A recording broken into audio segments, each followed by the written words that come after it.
GIT की smart class में आप सभी का स्वागत है। और अकाउंटिंग की इस क्लास में हम लोग पढ़ रहे थे अकाउंटिंग कॉन्सेप्ट के बारे में, जो कि मैंने आपको डुअल एस्पेक्ट कॉन्सेप्ट के बारे में बताया था। और मैंने इसमें ये बताया था कि किसी भी बिजनेस के ट्रांजेक्शन के मात्र कितने पक्ष होते हैं? दो पक्ष होते हैं।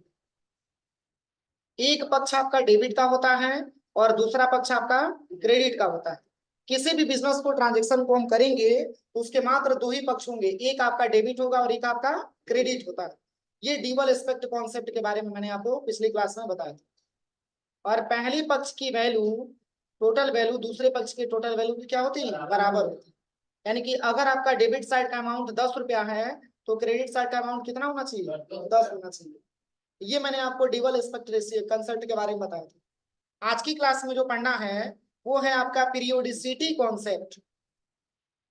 पीरियोडिसिटी कॉन्सेप्ट का मतलब होता क्या है, तो इसके बारे में बताया जा रहा है कि इसे टाइम इंटरवल कॉन्सेप्ट के नाम से भी जाना जाता है। किसको? Periodicity concept. कह रहा है कि इसे टाइम इंटरवल कॉन्सेप्ट भी कहा जाता है, जिसके अनुसार सभी बिजनेस इंटरप्राइजेज को एक निर्धारित समयांतराल के बाद फाइनेंशियल स्टेटमेंट तैयार करना होता है। इस कॉन्सेप्ट के अनुसार अकाउंटिंग पीरियड की अपेक्षाकृत शॉर्ट ईयर या क्वार्टर रखना चाहिए, जिससे कि बिजनेस की परफॉर्मेंस आसानी से मेजर और कंपेयर किया जा सके। इसमें क्या बताया जा रहा है? देखिए, सबसे पहले यहाँ पे ये बताया जा रहा है कि इसे टाइम इंटरवल कॉन्सेप्ट भी कहा जाता है, और कह रहा है जिसके अनुसार सभी बिजनेस इंटरप्राइजेज को एक समय अंतराल के बाद फाइनेंशियल स्टेटमेंट तैयार करना होता है। जैसे कि मान के चलिए, अगर आप फाइनेंशियल ईयर अगर देखा जाए तो जैसे कि अगर आप किसी से सामान परचेज कर रहे हैं या सेल कर रहे हैं, तो अगर उसका टाइम, जैसे कि मान के चलिए अगर किसी से आपको पैसा पाना है, अगर कम टाइम, जैसे कि मान के चलिए कि मात्र आप 1 महीने का टाइम उसको दे दिए, तो 1 महीने का टाइम जब आप दे देंगे तो इससे पैसा कलेक्शन करने में आपकी सावधानी होगी और आप जल्दी से उस पैसे को कलेक्शन कर पाएंगे। लेकिन इसी के लिए अगर आप 6 महीना टाइम दे देंगे तो 6 महीने के बाद अगर आप उसको मांगने जाएंगे तो पता ये चलेगा कि वो पैसा आपका नहीं भी मिल सकता है।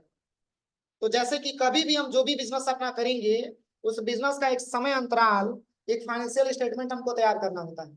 1 महीने का बनाइए, शॉर्ट टर्म में सबसे अच्छा होगा। तो वही बातें कह रहे हैं कि इस कॉन्सेप्ट के अनुसार अकाउंटिंग पीरियड को अपेक्षाकृत शॉर्ट, मतलब छोटा बनाया जा सकता है, ईयर या क्वार्टर। यानी कि ईयर का मतलब 1 साल में एक बार और क्वार्टर का मतलब 3 महीने में एक बार रखना चाहिए, जिससे कि उस बिजनेस की परफॉर्मेंस को आसानी से आप मेजर और कंपेयर कर सकें।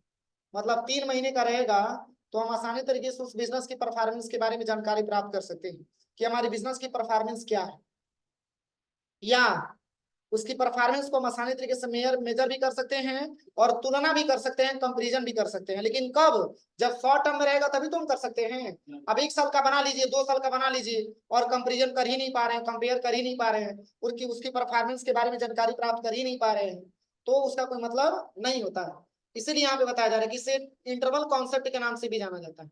मतलब शॉर्ट टर्म के बेसिस पे हम इसको बना करके और आसानी तरीके से अपने बिजनेस की परफॉर्मेंस और उसको कंपेयर कर सकते हैं, मेजर कर सकते हैं। ये हमारा पीरियोडिसिटी कॉन्सेप्ट क्या रहता है। अब चलिए, ऑब्जेक्टिव एविडेंस कॉन्सेप्ट का मतलब मैंने आपको बताया था कि हमारी जो बिजनेस है, हमारी बिजनेस एक लीगल रिक्वायरमेंट की होनी चाहिए। याद है? उसमें भी मैंने आपको बताया था कि जो भी हम बिजनेस करते हैं कि एविडेंस की जरूरत होती है। एविडेंस हमारे पास अगर सही रहेगा तो हमारे बिजनेस में किसी भी प्रकार की कोई दिक्कत नहीं आ सकता। हाँ, अगर दिक्कत भी आती है तो आपकी डॉक्यूमेंट हर तरीके से सही है, अगर आपका डॉक्यूमेंट एविडेंस हर तरीके से अगर आपका स्ट्रांग है, मजबूत है, तो आप अपने बिजनेस को आसानी तरीके से आगे बढ़ा सकते हैं, कोई दिक्कत नहीं। तो वही बात इसमें बताया जा रहा है कि इस कॉन्सेप्ट के अनुसार सभी बिजनेस ट्रांजेक्शन को किसी एविडेंस या सपोर्टेड बिजनेस डॉक्यूमेंट जैसे इनवॉइस, वाउचर के आधार पर रिकॉर्ड करना चाहिए, और ये डॉक्यूमेंट ऐसे होने चाहिए जिन्हें कोर्ट ऑफ लॉ में आसानी से एविडेंस के रूप में रखा जा सके। मतलब यहाँ पे क्या बताया जा रहा है कि जैसे कि कोई भी बिजनेस हम करें, लीगल बिजनेस अगर हम करते हैं, तो ये बिजनेस के लिए जरूरी होता है कि हमारे पास एविडेंस मजबूत होना चाहिए। क्योंकि एविडेंस मजबूत रहेगा तो हम अपने बिजनेस को आसानी तरीके से चलाएंगे, हमारे बिजनेस में किसी भी प्रकार की कोई दिक्कत नहीं है। लेकिन कह रहा है कि सपोर्टेड बिजनेस डॉक्यूमेंट, यानी कि हमारे बिजनेस में जो डॉक्यूमेंट सपोर्ट करते हैं, जैसे कि आपका इनवॉइस हो गया, जैसे कि आपका वाउचर हो गया, उसी के आधार पे आपको रिकॉर्ड करना चाहिए। और ये डॉक्यूमेंट ऐसे होने चाहिए जिन्हें कोर्ट ऑफ लॉ में एविडेंस के रूप में रखा जा सके। जैसे कि मान के चलिए कोई प्रॉब्लम आ गई, कोर्ट में आपको सारे के सारे सबूत आपको दिखाने हैं, एविडेंस सारा आपको दिखाना है, तो वो तभी आप दिखा सकते हैं जब आपके पास पूरी डॉक्यूमेंट क्या हो, सही। अगर लीगल नहीं रहेगा तो क्या आप उस डॉक्यूमेंट को दिखा पाएंगे? बोलिए। अगर लीगल डॉक्यूमेंट है तो आप उसको आसानी तरीके से कोर्ट में पेश कर सकते हैं, दिखा सकते हैं, जब भी आपकी रिक्वायरमेंट आएगी, जब भी बुलाहट आएगी, और आप दिखा करके अपने बिजनेस को आगे बढ़ा सकते हैं। लेकिन वही डॉक्यूमेंट ही मजबूत नहीं होगा तो पता चलेगा कि आपके बिजनेस में ताला लटक जाएगा, फिर कोई मतलब नहीं होगा उस बिजनेस को करने के लिए। अब चलिए इसके बाद से क्या दिया है,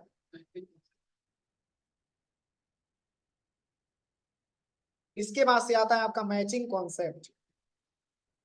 अब ये कॉन्सेप्ट क्या कहता है, मैचिंग कॉन्सेप्ट होना क्या चाहिए, तो इसके बारे में बताया जा रहा है कि इस कॉन्सेप्ट के अनुसार हम एक ही अकाउंटिंग पीरियड में जितना भी रेवेन्यू प्राप्त करते हैं और उस रेवेन्यू को पाने के लिए हम जितना एक्सपेंस करते हैं उनकी मैचिंग होना अनिवार्य। याद करिए मैंने आपको रेवेन्यू के बारे में बताया था, क्या होता है, आमदनी, और एक्सपेंस का मतलब। यहाँ पे ये बताया जा रहा है कि इस कॉन्सेप्ट के अनुसार हम एक ही अकाउंटिंग पीरियड में जितना हम रेवेन्यू प्राप्त करते हैं, कमाते हैं, और उस रेवेन्यू को पाने के लिए हम जितना खर्च करते हैं उनकी मैचिंग होना अनिवार्य है। क्योंकि मैचिंग नहीं हो पाएगा तो हमारी बिजनेस सही तरीके से मैनेज नहीं हो पाएगा, हम बिजनेस में अपना प्रॉफिट और लॉस का निर्धारण नहीं कर पाएंगे। तो कह रहा है कि उनका मैचिंग होना अनिवार्य है, जिससे कि हम उस बिजनेस के वास्तविक रिजल्ट को आसानी तरीके से प्राप्त कर सके। उस बिजनेस के जो वास्तविक रिजल्ट है, एक्चुअल रिजल्ट है कि आपके बिजनेस में प्रॉफिट हो रहा है कि लॉस हो रहा है, इस चीज की जानकारी आप तभी पा सकते हैं जब ये दोनों कॉन्सेप्ट आपका मैच करे। मतलब कि अगर आपको कमाना है पैसा, आपको रेवेन्यू प्राप्त करना है, तो क्या इसके लिए एक्सपेंस जरूरी है कि नहीं है? बोलिए, जरूरी है कि नहीं है? तो अगर रेवेन्यू हमको प्राप्त करना है तो इसके लिए हमको एक्सपेंस भी जरूरी है। लेकिन अब ऐसा नहीं कि रेवेन्यू प्राप्त करने के लिए जो आप एक्सपेंस कर रहे हैं उसका आप मैचिंग नहीं करवाएंगे तो बाद में आपकी रिजल्ट भी नहीं पता चल पाएगा कि आपका बिजनेस का रिजल्ट क्या है, आपका बिजनेस किस ट्रैक पे गया हुआ है। तो जैसे कि हम किसी बिजनेस में, फैक्ट्री में रेंट हमने दे दिया कितना रुपया, 10,000 रुपया। ध्यान दीजिएगा, जैसे कि मान के चलिए मैंने कोई बिजनेस स्टार्ट किया, उस बिजनेस की फैक्ट्री में मैंने केवल रेंट दे दिया कितना रुपया, 10,000 रुपया।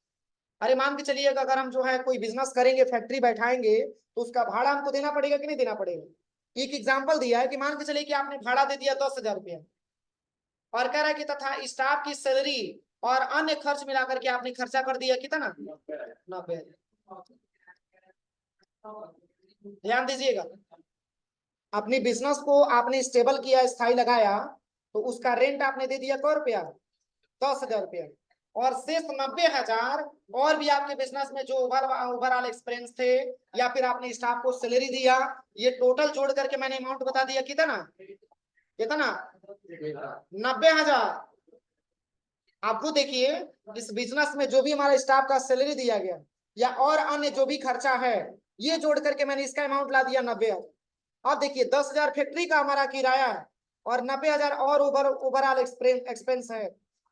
जैसे कि आपने जो है मान के चलिए कि और भी आपने स्टाफ का सैलरी दिया और भी अपने बिजनेस में ओवरऑल जो आपने एक्सपेंस किया, ये सब जोड़ करके आपका टोटल हो गया कितना, 1,00,000 रुपया हो गया। कितना हो गया, 1,00,000 रुपया हो गया। अरे 10,000 आपने किराया दे दिया और प्लस 90,000 और आपका खर्चा हो गया, तो ये सब जोड़ करके अमाउंट कितना आया, 1,00,000 रुपया आ गया। अब कह रहा है कि 90,000 किया हो और उस मंथ में टोटल सेल आपने कै रुपए का किया है, 2,00,000 रुपए। अब ध्यान दीजिएगा, 2,00,000 रुपए का आपने सेल किया और खर्चा कर दिया कितना, 1,00,000 रुपए। 2,00,000 रुपए आपने कमाया था और 1,00,000 रुपए आपने खर्चा कर दिया, तो उस मंथ में बिजनेस का प्रॉफिट हमारा क्या कहलाएगा, 1,00,000 कहलाएगा। नहीं समझ में आया? यानी कि प्रॉफिट बराबर होता है रेवेन्यू माइनस एक्सपेंस। प्रॉफिट बराबर क्या होता है, रेवेन्यू माइनस एक्सपेंस। अगर आपको बिजनेस का प्रॉफिट ज्ञात करना है तो जितना आपका रेवेन्यू है उतने में से आप एक्सपेंस को क्या कर दीजिए, माइनस कर दीजिए। तो अभी रेवेन्यू मैंने कितना निकाला था, अभी मैंने रेवेन्यू कितना प्राप्त किया था, 2 लाख मैंने रेवेन्यू प्राप्त किया था। और इस 2 लाख को पाने के लिए मैंने खर्चा कितना किया था, 1 लाख रुपया। तो अब बताइए 2 लाख में से अगर 1 लाख घटेगा तो कितना बचेगा, बस यहाँ पे 1 लाख आपका बच जाएगा। और यही बैलेंस हमारा क्या होता है, प्रॉफिट का बैलेंस। हम बोल सकते हैं कि हमारे बिजनेस में 1 लाख रुपए का क्या हुआ है, प्रॉफिट हुआ। हाँ, इसीलिए मैचिंग कॉन्सेप्ट बनाते हैं। कोई दिक्कत किसी को। अब चलिए वही, अगर 3 लाख रुपया इस साइड आ जाए और 1 लाख रुपया इस साइड आ जाए तो 2 लाख का हमारा क्या हो जाएगा, प्रॉफिट हो जाएगा। या वही आप कह लीजिए 1 लाख इधर आ जाए और 2 लाख इधर आ जाए, 1 लाख रुपया हमारा माइनस में चला जाएगा, लॉस में चला जाएगा। तो ये जब तक ये कॉन्सेप्ट आपका मैच नहीं करेगा तब तक अपने बिजनेस में आप प्रॉफिट और लॉस का निर्धारण नहीं कर सकते। और यही जानकारी करने के लिए आपके बिजनेस में मैचिंग कॉन्सेप्ट का होना जरूरी होता है, क्योंकि जब तक आपका कॉन्सेप्ट मैच नहीं करेगा तब तक आप बिजनेस की परफॉर्मेंस के बारे में जानकारी प्राप्त नहीं कर सकते कि हमारी बिजनेस की परफॉर्मेंस क्या है, बिजनेस हमारा प्रॉफिट में गया है कि लॉस की तरफ गया है। कोई दिक्कत इसमें किसी को।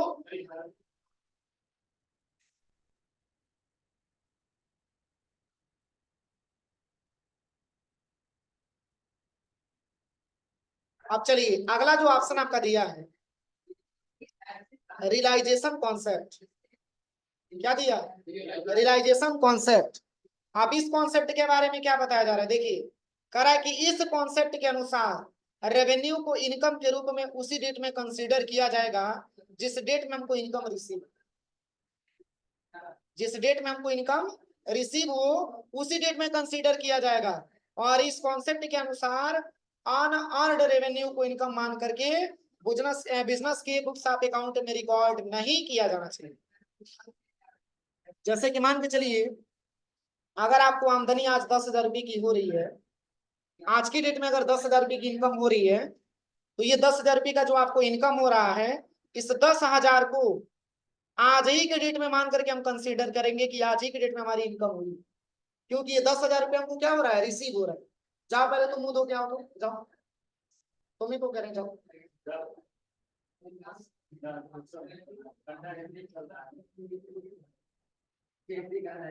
अगर आज के डेट में अगर हमको 10,000 रुपये पैसे रिसीव हो रहा है तो उसको हम मेंशन करेंगे, जब दिखाएंगे तो हम ये बता सकते हैं कि 29 अप्रैल को हमको 10,000 रुपये की प्राप्ति हुई थी।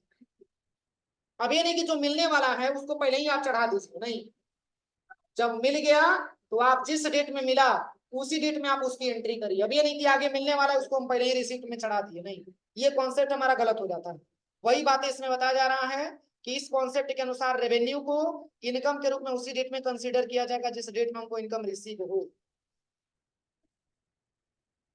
जिस डेट में हमको इनकम रिसीव हो, प्राप्त हो। और इस कॉन्सेप्ट के अनुसार अनअर्न्ड रेवेन्यू को इनकम मान करके उस बिजनेस के बुक्स ऑफ अकाउंट में रिकॉर्ड नहीं किया जाना चाहिए।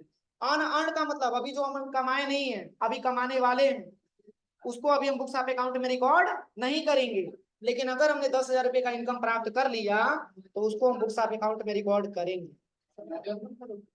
हाँ हाँ, अनअर्न का मतलब जो अभी मैंने कमाया नहीं है, अभी अर्निंग हुआ नहीं है। हाँ, समझ में आ रहा है ना, बस। अब चलिए, अब इसके बाद से क्या कहता है, लीगल एस्पेक्ट कॉन्सेप्ट। अब लीगल एस्पेक्ट कॉन्सेप्ट क्या कह रहा है, तो कह रहा है कि इस कॉन्सेप्ट के अनुसार सभी accounting record statement legal requirement के अनुसार होना चाहिए, अर्थात लॉ में निर्धारित नियम के अनुसार होना चाहिए। अब क्या कह रहा है, कह रहा है कि इस कॉन्सेप्ट के अनुसार सभी अकाउंटिंग रिकॉर्ड और स्टेटमेंट लीगल रिक्वायरमेंट की होनी चाहिए। और कह रहा है कि अर्थात लॉ में निर्धारित नियम के अनुसार होना चाहिए। जैसे कि मान के चलिए कि लॉ में जो नियम बनाया गया है, जो कोर्ट में जो नियम बनाया गया है उसके हिसाब से अगर हमारा बिजनेस रहेगा तो हमारे बिजनेस में कोई दिक्कत नहीं है। वही कह रहा है कि कोई भी बिजनेस आप करिए उसकी अकाउंटिंग की जो रिकॉर्ड हो या जो स्टेटमेंट हो वो सब हमारी एक लीगल रिक्वायरमेंट की होनी चाहिए। अब ये नहीं कि इलीगल हो और पता ये चले कि कोर्ट में मतलब ये लॉ में निर्धारित नियम के अनुसार है ये नहीं है, तो फिर बिजनेस करने का मतलब ही क्या है। तो जो आपके नियम हैं, जो आपके कानून में जो नियम बनाए गए हैं, जो रूल बनाए गए हैं उसके हिसाब से आपके बिजनेस की पूरी क्या होना चाहिए, आपका एविडेंस होना चाहिए, लीगल रिक्वायरमेंट होनी चाहिए। अकाउंटिंग रिकॉर्ड में स्टेटमेंट भी उसी के हिसाब से मैचिंग होना चाहिए। अगर गलत है तो फिर ये समझिए कि आप बिजनेस में आपके दिक्कत हो सकती है, आपकी बिजनेस नहीं चल पाएगा। यानी कि कुल मिला के कहने का मतलब, आपका बिजनेस जो आप कर रहे हैं उसका जो भी मतलब, या आपका स्टेटमेंट हुआ या अकाउंटिंग करते समय जो उसका रिकॉर्ड हुआ, पूरा वो मैच होना चाहिए, पूरा कोर्ट में जो मतलब उसके लॉ होते हैं, नियम होते हैं, उसके हिसाब से होना चाहिए।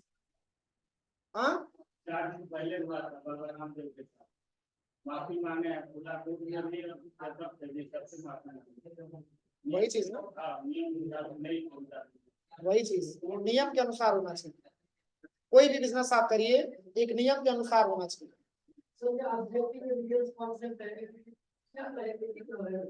हाँ हाँ, एक ही होगा, उसी के जैसा है, उसी के जैसा दिया, मैं बता दिया। अब चलिए, अब इसके बाद से क्या आता है, एक्यूरल कॉन्सेप्ट। क्या दिया है, एक्यूरल कॉन्सेप्ट। अब कह रहा है कि इस कॉन्सेप्ट के अनुसार रेवेन्यू को अनजनरेट होने पर रिकॉर्ड करना चाहिए, न कि रेवेन्यू प्राप्त होने पर। और कह रहा है कि रिकॉर्ड करना चाहिए ठीक उसी प्रकार एक्सपेंस होने पर रिकॉर्ड किया जाना चाहिए, न कि एक्सपेंस का पेमेंट करने पर। अर्थात ट्रांजैक्शन को इनकम अर्न होने पर रिकॉर्ड करना चाहिए और एक्सपेंस खर्च होने पर भी रिकॉर्ड करना चाहिए। मतलब यहाँ पे क्या बताया जा रहा है कि इस कॉन्सेप्ट के अनुसार रेवेन्यू को अर्न जनरेट होने पर ही रिकॉर्ड करना चाहिए। मैंने अभी आपको बताया है ना कि जिस डेट में हमको अर्निंग होती है उसी डेट में हम उसको रिकॉर्ड करेंगे, ना कि रेवेन्यू प्राप्त होने पर। और फिर कह रहा है कि रिकॉर्ड करना चाहिए ठीक उसी प्रकार जो हमारे बिजनेस में एक्सपेंस होगा उसको रिकॉर्ड किया जाना चाहिए, ना कि एक्सपेंस का पेमेंट। अभी नहीं कि अगर हम एक्सपेंस, जैसे कि हम पेमेंट कर रहे हैं किसी स्टाफ को, तब हम उसको रिकॉर्ड करें, नहीं। जैसे ही हम उसको पैसा देंगे, जैसे ही हमारे बिजनेस में खर्चा होगा, तत्काल हम उसको डायरी में मेंटेन करेंगे। समझ में आ रहा है ना, बाद में हम उसकी पोस्टिंग अलग अलग कर सकते हैं, लेकिन तत्काल में उसको एक मेंशन करना होता है आपको। अर्थात ट्रांजैक्शन इनकम अर्न होने पर रिकॉर्ड करना चाहिए, एक्सपेंस खर्च होने पर भी रिकॉर्ड करना चाहिए। अगर तत्काल इनकम हुई हमारे ट्रांजैक्शन से, आपने उसको मेंशन कर लिया, तत्काल आपने खर्चा किया, आपने उसको कॉपी में मेंशन कर लिया। यही हमारा होता है क्या, एक्यूरल कॉन्सेप्ट होता है, एक्यूरल कॉन्सेप्ट होता है।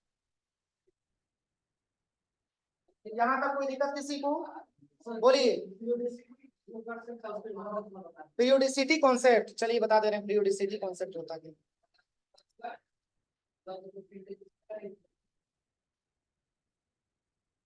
हाँ, ये कह रहा है कि इसे टाइम इंटरवल कॉन्सेप्ट भी कहा जाता है, जिसके अनुसार सभी बिजनेस एंटरप्राइजेज को एक निर्धारित समय अंतराल के बाद फाइनेंशियल स्टेटमेंट तैयार करना होता है।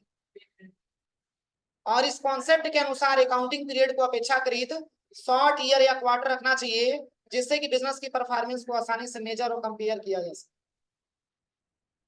जैसे कि एक छोटा सा एग्जांपल मैं इसका बताऊं, जैसे कि मान के चलिए कि आपने कोई बिजनेस किया और आपके पास उतना बड़ा व्यवस्था नहीं है कि आप बिजनेस को बहुत हाई लेवल पे कर सकते हैं, लेकिन आपने बिजनेस स्टार्ट किया और उस बिजनेस को आप लेकर के चले आए मात्र 3 महीने तक।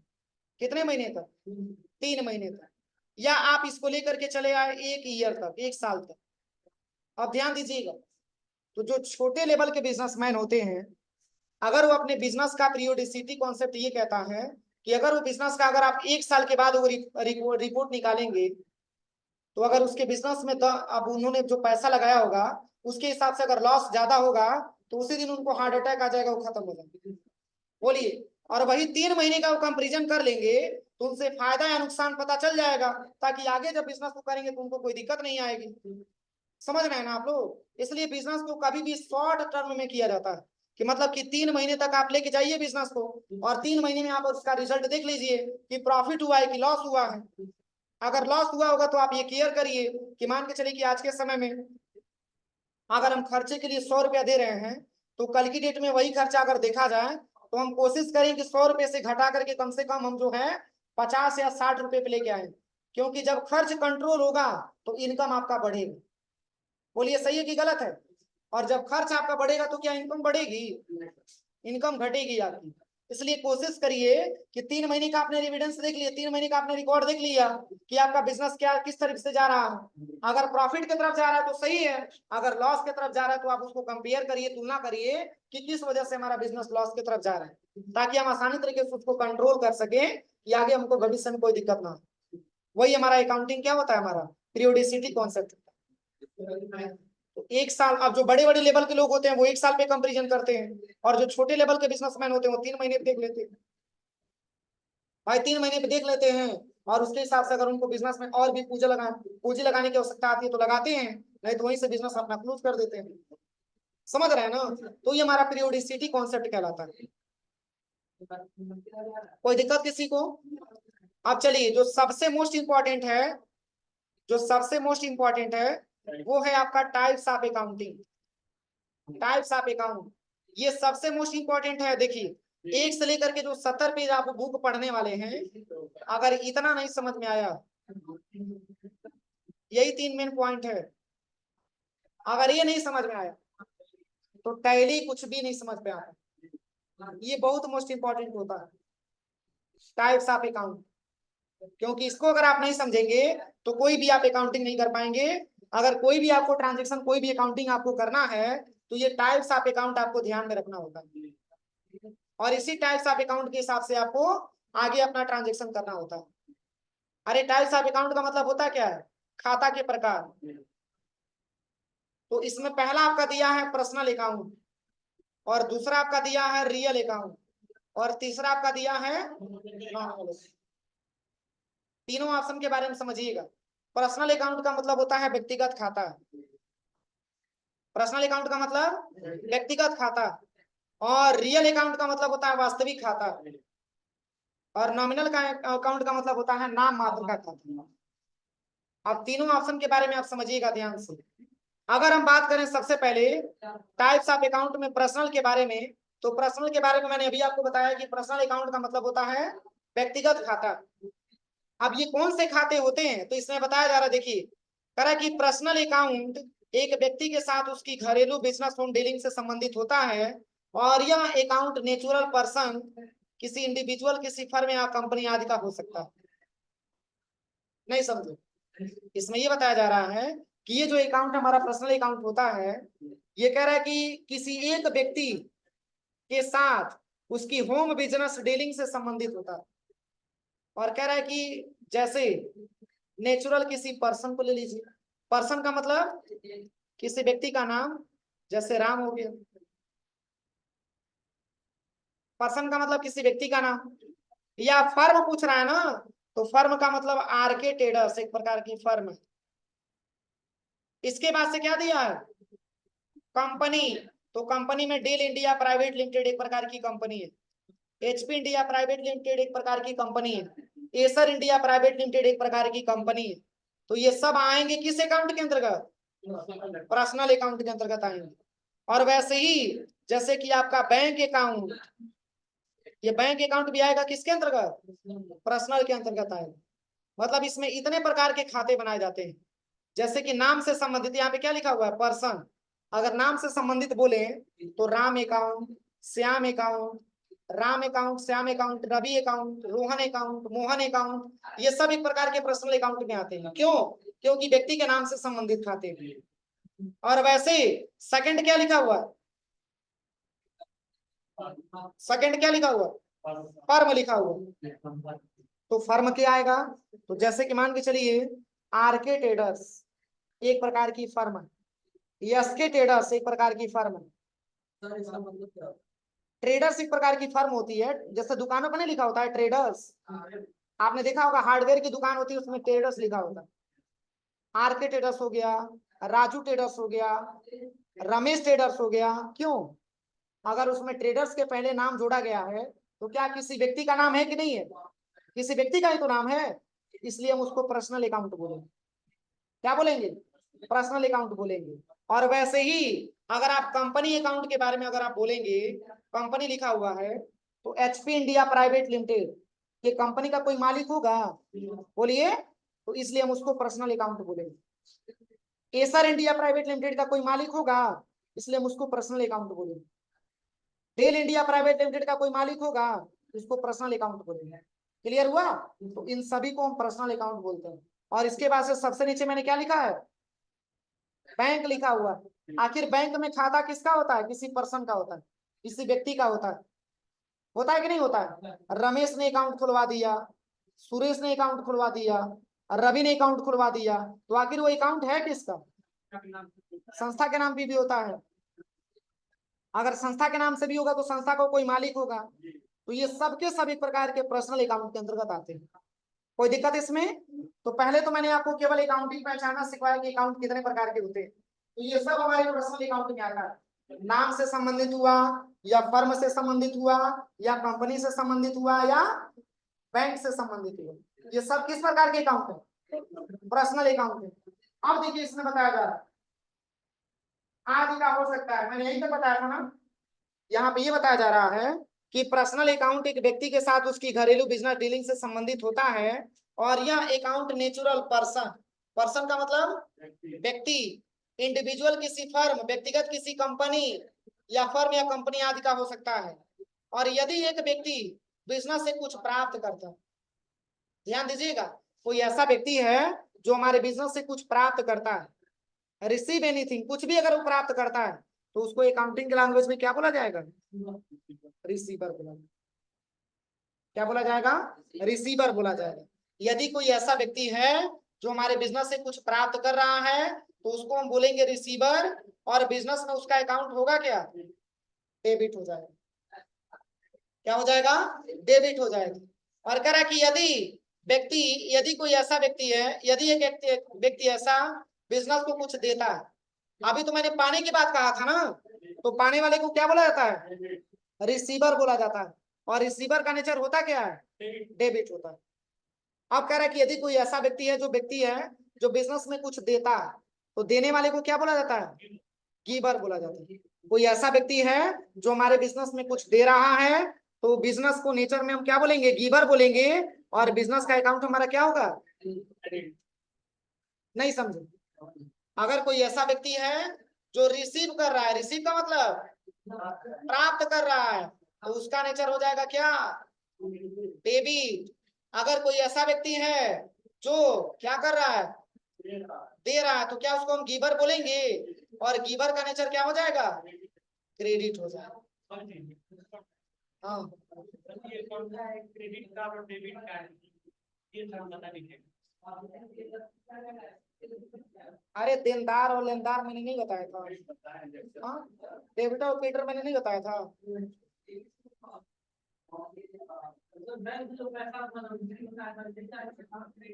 हाँ हाँ, वो सब पढ़ाएंगे आगे, सब पढ़ाएंगे।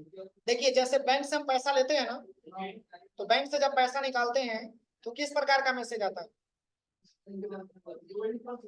डेबिट आता है ना। तो डेबिट का मतलब प्राप्त किया मैंने, तभी तो डेबिट का मैसेज आया। और जब जमा करते हैं तो देते हैं ना, तो देने पे क्या लिखता है? क्रेडिट का मैसेज आता है। उस समय बैंक आपका पा रहा होता है, तो जब बैंक को हम देंगे तो बैंक पाने वाला हुआ ना, और हम क्या हो गए? देने वाले हो गए। तो हमको तो क्रेडिट बोला जाएगा ना। और अगर बैंक हमको पैसा दे रहा है तो डेबिट होगा, अगर बैंक पैसा ले रहा है तो क्रेडिट। क्लियर हुआ? तो वही बातें कह रहा है कि अगर रिसीव कर रहे हैं तो डेबिट, अगर हम पैसा दे रहे हैं तो क्रेडिट। क्लियर हुआ? तो देखिए जब हम बैंक से पैसा निकालेंगे तो हम डेबिट हो जाएंगे, और उस समय बैंक हमारा क्या हो जाएगा? क्रेडिट हो जाएगा, क्योंकि बैंक दे रहा होगा। और वही जब हम पैसा बैंक में डालेंगे तो बैंक पाने वाला हुआ, और हम देने वाले हो गए, तो हम देने वाले हो गए तो क्रेडिट हो जाएंगे, और वो पाने वाला है तो डेबिट हो जाएगा। अब क्लियर हुआ? तो चलिए यहाँ पे एक चीज समझिएगा, डेबिटर और क्रेडिटर में अंतर समझिएगा। अभी डेबिटर्स और क्रेडिटर्स के बारे में मैंने आपको बताया था। डेबिटर्स तब होता है जब हम सेल करते हैं किसी प्रोडक्ट को, अगर किसी कस्टमर से आप सेल करेंगे तो उसको हम डेबिटर्स बोलते हैं। क्या बोलते हैं? डेबिटर्स बोलते हैं। और जब किसी से परचेज करते हैं तो उसको हम क्रेडिटर बोलते हैं। अभी सब आगे पढ़ाया जाएगा, अभी समझ में नहीं आएगा। अब चलिए अगला क्या पॉइंट आपका दिया है? Real account. पहले पॉइंट में किसी को कोई दिक्कत? अगर हमारे बिजनेस से कुछ प्राप्त कर रहा है तो उसका नेचर रिसीवर होगा, और रिसीवर का नेचर डेबिट होता है। अगर हमारे बिजनेस में कुछ दे रहा है तो उसको गिवर बोला जाएगा, और गिवर का नेचर क्रेडिट होता है। ये मैंने बताया ना। अब चलिए, अब आता है रियल अकाउंट, जिसको बोला जाता है क्या, वास्तविक खाता। करा कि इसके अंतर्गत वे सभी अकाउंट आते हैं जो किसी एसेट्स से संबंधित होते हैं। अब देखिए, अब एसेट्स प्रकार के जितने भी प्रकार के एसेट्स के खाते बनाए जाते हैं वो सब आएंगे किसके अंतर्गत, रियल अकाउंट के अंतर्गत आता है। अब एसेट्स होता क्या है, तो वे सभी अस्थायी या अस्थायी वस्तुएं जो हमारे बिजनेस को चलाने में क्या करती है, मदद करती हैं, वही हमारे बिजनेस का एसेट्स कहलाता है। अब जितने भी प्रकार का एसेट्स आप बनाएंगे, कोई भी ट्रांजेक्शन में अगर एसेट्स आता है तो उसको हम रखेंगे किसके अंतर्गत, रियल अकाउंट के अंतर्गत। और कह रहा है कि यदि एसेट्स बिजनेस में आता है तो उसको डेबिट करते हैं, और अगर व्यापार से जाता है तो उसको हम, आप इतना समझिए कि अगर आपके बिजनेस में मतलब आप एसेट्स आएगा तो उसको हम डेबिट करेंगे, अगर हमारे व्यापार से एसेट्स जाएगा तो उसको हम क्रेडिट करेंगे। क्लियर हुआ। आप चलिए, अब एक ऑप्शन आपका दिया है नॉमिनल अकाउंट। तो नॉमिनल के बारे में बोला जाता है नाम मात्र का खाता। कह रहा है कि ये अकाउंट बिजनेस में एक्सपेंस, इनकम, गेन, लॉस से संबंधित होते हैं, और यदि बिजनेस में बिजनेस को चलाने, रन और मैनेज करने के लिए एक्सपेंस होता है तो एक्सपेंस का अकाउंट हमारा डेबिट होता है। क्या होता है, डेबिट होता है। और यदि बिजनेस में कोई सर्विस प्रोवाइड करने से अथवा हायर बिजनेस एसेट्स से इनकम होती है तो इसका इनकम का अकाउंट हमारा क्या होता है, क्रेडिट होता है। आप ओवरऑल आप ये समझिए, जो नॉमिनल अकाउंट होता है, अगर हमारे बिजनेस में जो भी खर्चा होगा उस खर्चे को हम डेबिट करेंगे, और जो इनकम या प्रॉफिट होगा उसको हम क्रेडिट करेंगे। किस प्रकार का खर्चा, तो जैसे कि वेजेस आ गया, वेजेस का मतलब होता है मजदूरी, समझ में आ रहा है ना। या फिर मान के चलिए कि रेंट आ गया आपका, जो भाड़ा आप दे रहे हैं, ये सब हमारे बिजनेस के एक्सपेंस है। या इलेक्ट्रिसिटी बिल आप पेमेंट कर रहे हैं, ये सब हमारे बिजनेस के हैं क्या, एक्सपेंस है। तो कभी भी एक्सपेंस को डेबिट किया जाता है किसके हिसाब से, नॉमिनल के हिसाब से। और जो भी मतलब कैपिटल, मतलब जो भी हमको प्रॉफिट होता है या जो भी हमको इनकम होता है उसको हम क्या करते हैं, क्रेडिट करते हैं। क्लियर हुआ। तो ये इतना पढ़ करके आइएगा आप लोग, ठीक है। उसके बाद से हम लोग कल की क्लास का जब